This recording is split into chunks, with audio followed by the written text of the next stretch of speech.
I took my first stab at video making in the middle of 2013 and started the series Import Gaming for the Win a little later that year, and it was tough getting anyone to view my videos at that time.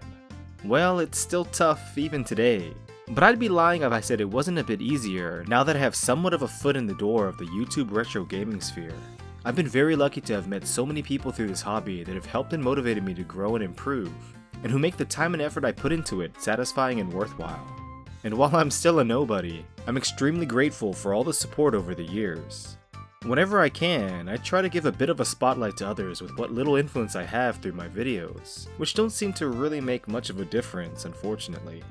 Anyway, because of that, I'm going to do something I've wanted to do for a while now, which is dedicating an entire video just to channels that I feel are seriously underviewed on YouTube.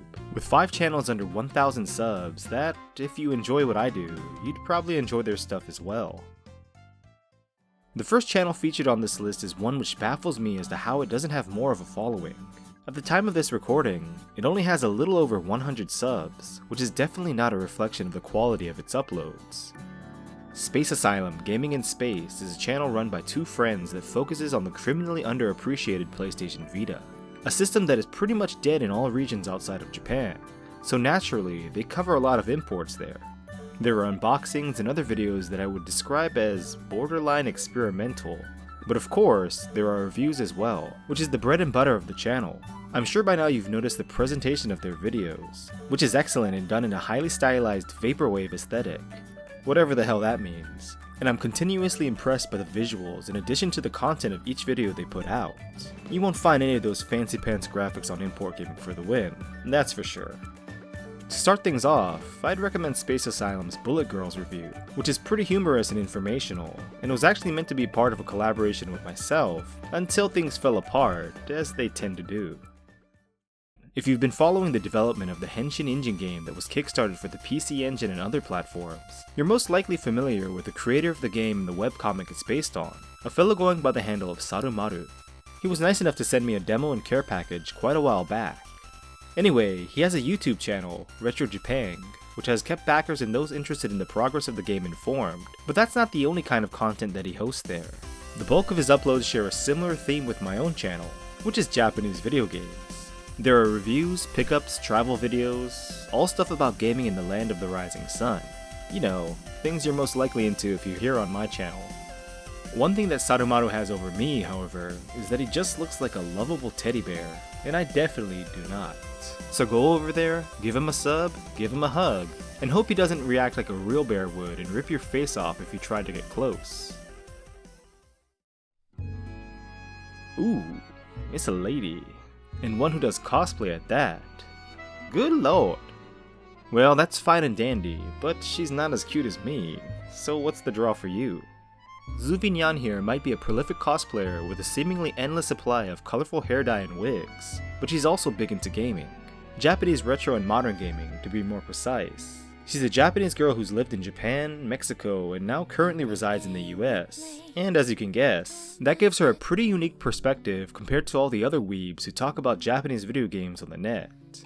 She uploads videos all the time, and covers a wide range of topics in an even wider range of formats. Reviews, quick looks, collecting videos, let's plays, collecting tips, series overviews, and even more.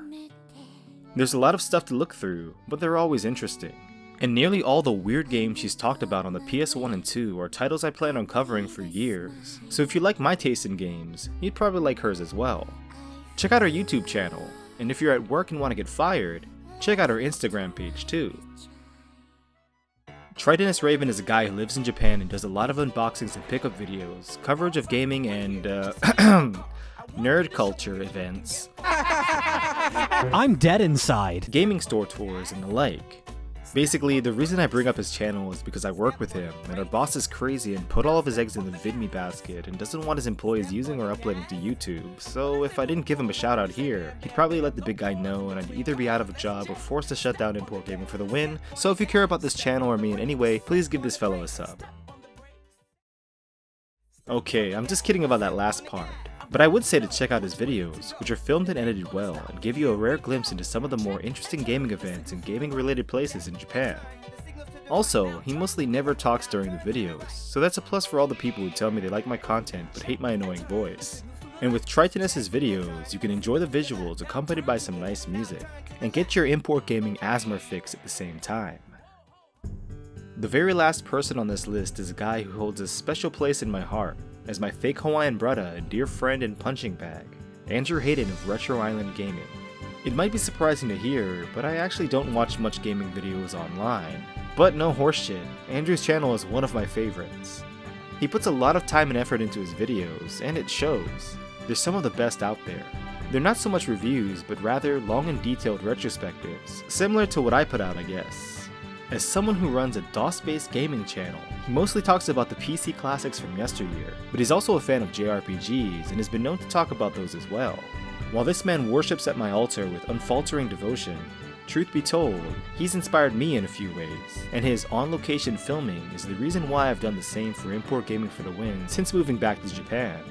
I've shouted out his sensual sideburn sporting ass in my Suikoden PC port video, but I'm doing it again.